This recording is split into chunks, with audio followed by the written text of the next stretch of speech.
او ډېر زیات خوشحاله شوم چې خپل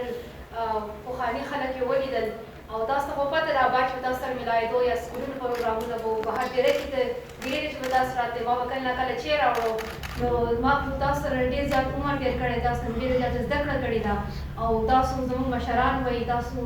چې به کومې خبرې کولې هغې به په موږ باندې ډېر زیات اثر و نو که نن زه په کوم ځای ولاړ یم نو دا ستاسو په دې کې ډېر زیات کنټریبیوشن دی ستاسو اثر دی که هغه زما استادان دي او د هغې نه علاوه چې زموږ دلته کوم ټول هم میډیا والا دی جرنلیست دی زه د هغو ډېر خاص شکریه ادا کول غواړم ځکه چې موږ د سوات د حالاتو چې کله خبره کوو کله چې دا وایو چې یا ما خپله واز اوچت کړو یا زما والد صاحب خبره وکړه یا زموږ چې نور کوم سوات کې اکټیویسټ و هغه شاه صاحب شو یا نور ماشومان چې وي نو هغوی خپله خبره کوله خو که میډیا هم دا جرأت نه وی کړی چې هغوی مخکې شوی وی نو موږ دپاره پاسبل نه وه چې موږ خپل اواز چې دی پوره ملک کې رسولی یا پوره دنیا کې رسولی نو زه خپل د سوات پوره جرنلیسټو ته صحافیانو ته خراج تحسین پیش کوم هغوی ته ټریبیوټ پیش کوم چې هغوی ځکه د امن دپاره جنګ چې دا صرف د یو کس کار نه و په دې کې ټولو خپله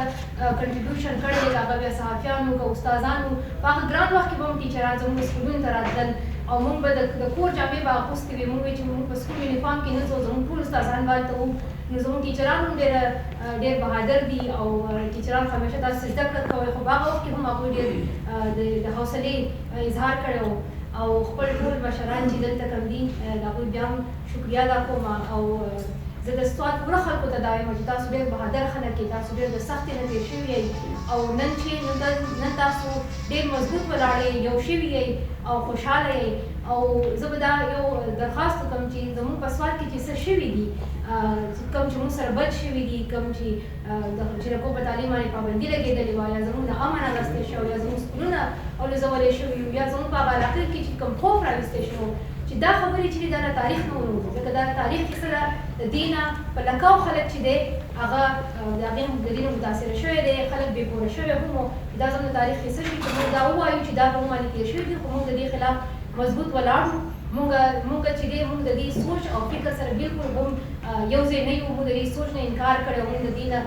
بالکل بغاوت کړی او موږ ځکه وایو چې موږ خپل کورونو نه وځو نو دا زموږ د بهادرۍ یو مثال دی او دا موږ په تاریخونو کې په تاریخ کې به دا لیکو د دې به موږ خبره هم کوو او انشاءالله زموږ چې کوم راروان نسل دی هغه به د دې نه زده کړه کوي هغه به سکولونو ته ځي هغه به خپل تعلیم حاصلوي ځکه پکار دی که موږ د دې اکسپیرینس زده کړه نه کړو بیا موږ چېرته هم زده کړه نشو کولی نو موږ ته پکار دی چې موږ دا ځکه دلته ډېر ښه ټیچران دي استادان دي پرنسپلان دي چې د سکولونو او د اعلی تعلیم او دا پیغام چې دی دا ورسي او چې سوات چې دی نو دا داسې علاقه شي په پاکستان کې چې په کوم ځای کې هر یو هلک او هر یو جنۍ چې ده هغه اعلی تعلیم چې دی حاصلوي نو ډېره زیاته مننه یو ځل بیا